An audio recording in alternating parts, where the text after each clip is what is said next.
This video is not for YouTube. This is for family and friends.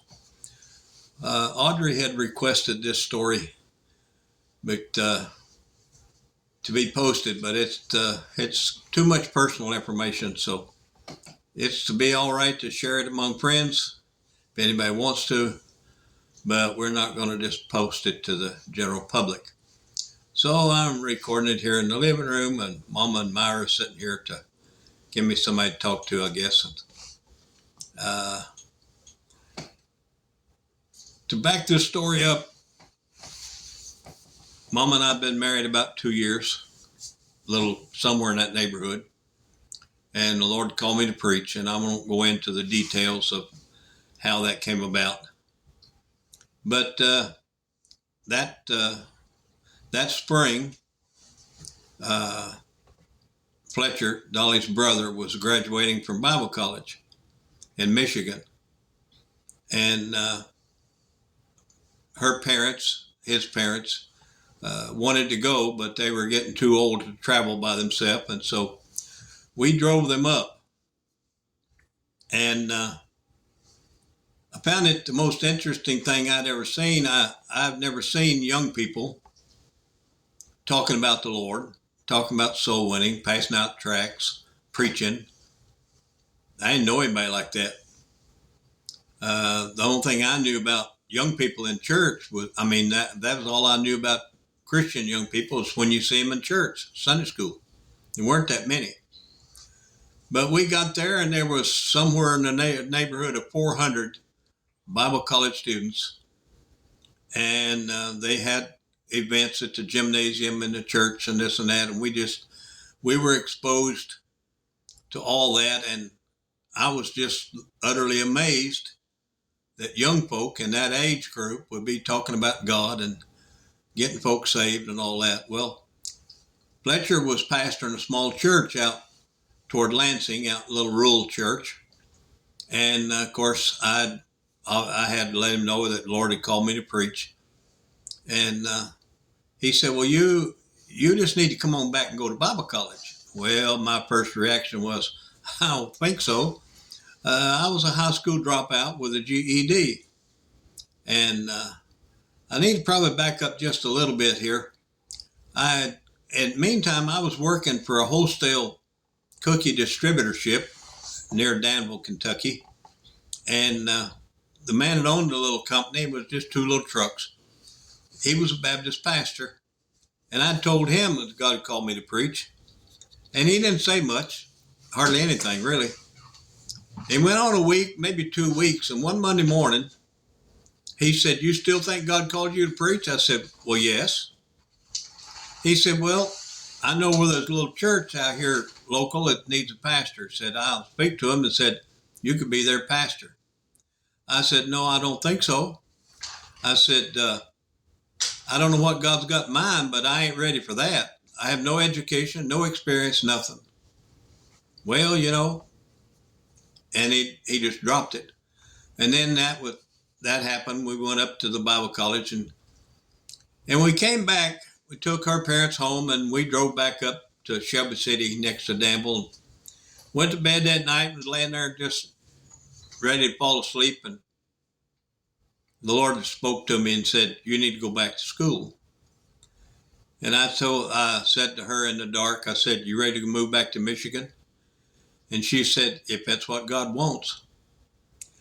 Audrey asked the question, said, how did you pick the Bible college and all that sort of thing? I didn't know there were such things. That was the only one I'd ever heard of. So it wasn't like I went searching and compared this one with that one and made my choice. No, I was just kind of shoved into a situation, and suddenly there it is right in your face, and it's the right thing to do. Now, the question comes up, should you go to Bible college? And there's a qualifier for that. There are some folk that certain situations, and my situation was one of those, where I didn't have a pastor that would mentor and disciple me. I'd gotten saved when I was 14 and had been out of church a good part of that time and had been back in since Dolly and I had started dating. And I still really wasn't part of the church, and it didn't have a pastor as such. We lived 40 miles away. And so I had nobody to mentor me. I didn't have any confidence in my boss as a preacher and some others that I'd heard. But I met some folk up there that I was impressed. And so in my case, Bible college was the only option if I was going to preach or do anything in the ministry. And so I went to school with great apprehension, I guess the right word. I knew that with my background, and I won't go into that detail right now, there was going to be questions that we wouldn't agree on. And I said to myself, I'm going to go to Bible college like a cow eats a bale of hay. The cow will go through a bale of hay, picking out the good stuff. And there's usually a few weeds and maybe a briar or two. And she'll eat all around that and trample the rest of it under feet. And when, at night or whenever she gets tired, she'll lay down on that. And somebody asks, well, why did she do that? Because usually there's muck and mire and stuff all around. And that hay gives her a little raised place to get up out of the nasty to lay down.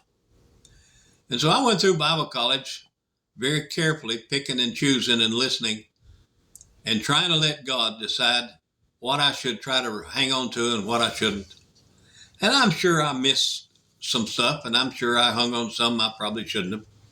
But you do the best you can. Now, for some young folk who come out of high school, maybe have a little college, community college or university or whatever, but you're in a good church, you have a pastor who teaches and mentors and teaches soul winning and prayer and tithing and all the other things that a Christian ought to be involved in. Don't go anywhere. Stay where you are. Grow right where you are. And let God teach you and mature you, and let life teach you some things.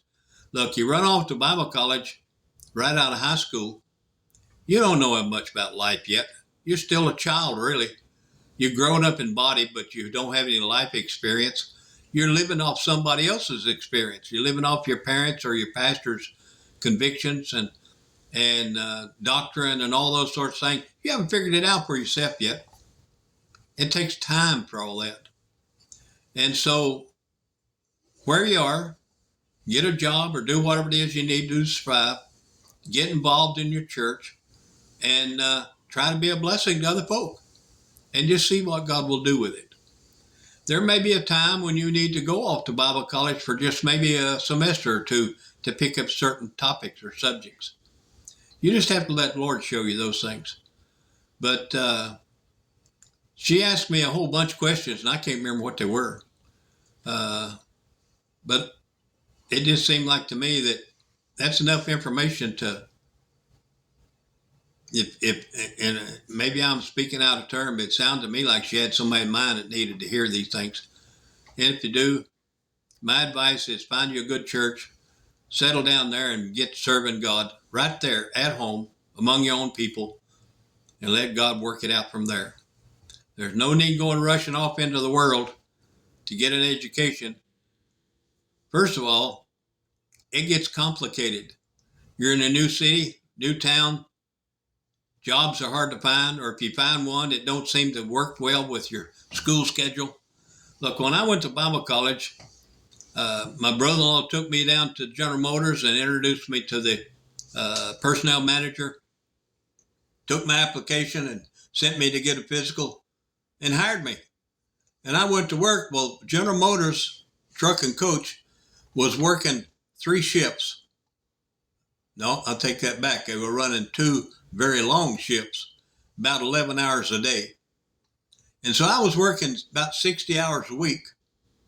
My first semester in college, I only had 13 credit hours, but those 60 hours and 3 hours credit hours at school, visitation I joined the bus ministry and visitation on Saturday, church on Sunday, getting 3 hours sleep one night and 5 hours the next, nearly killed me. You see, before I started Bible college, I was sleeping 12 hours a night. sleeping in on Saturday. And suddenly, that was all gone.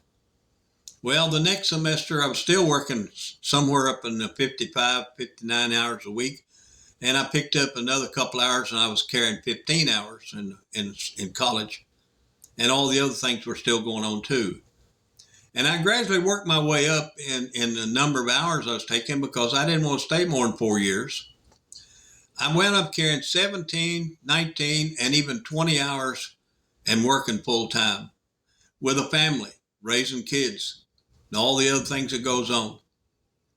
When I finally graduated and I had to stay and do an extra 2 credit hours summer school after graduation in order to have enough credits to actually graduate, I was so physically and mentally and emotionally exhausted. It took me a couple of years to recover, and in some ways I never have. My sleep habits have never settled down since then. And so it's an adventure, but it's a journey. It's not a dash, it's a marathon. And there's obstacles. You want to know what the ministry is like? Get a hold of Pilgrim's Progress. Read it. Think about it. That's not just a story. That's how life goes when you're in God's work. All those temptations, those obstacles, those heartaches, all those things that are portrayed in that book are reality. It's in an allegory form, it's a story form, but it's real to life. And of course, you read the Bible, you see the same things. Be aware, if God's called you and you're obedient to it, they say what's the right word? A long journey, it's an adventure? No, it's not. No. Not the adventure.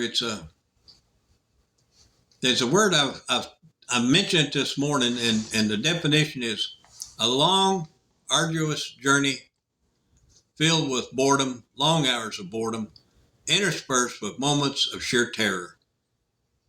That's the ministry. But you can do it if God's in it. If He's not in it, run. If God will let you do any other kind of work in life without being in the ministry, without you carrying a guilt trip, do it. You have to know that it's God's will. You have to be absolutely and totally convinced. No questions. This is God's will. And then just do it. It'll be hard.